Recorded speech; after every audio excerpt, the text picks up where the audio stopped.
নমস্কার সবাইকে। আপনারা সবাই কেমন আছেন? আশা করতেছি সবাই ভালো আছেন। আমাদের বাসায় আজকে পূজা হবে, তো এগুলা হচ্ছে পূজার আয়োজন, ফলমূল, তারপরে এখানে কিছু খই নেওয়া হয়েছে, এখানে যে মাটির জিনিসপত্র লাগতো সেটাও নেওয়া হয়েছে, আমরা কিনে নিয়ে এসেছি।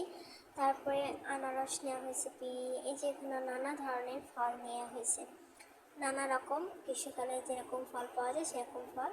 আর এখানে কিছু ফুল নেওয়া হয়েছে পুজোর জন্য।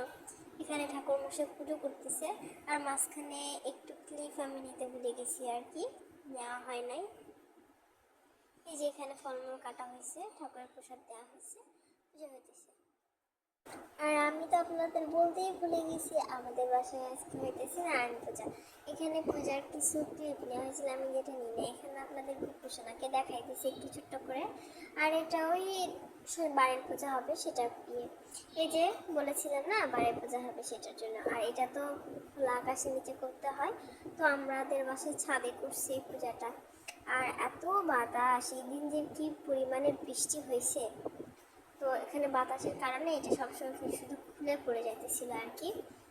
তো এটা ঠিক করে দেওয়া হয়েছে পরে। আবার দেখছেন আকাশের কি অবস্থা, অনেক সুন্দর লাগছিল আকাশটা।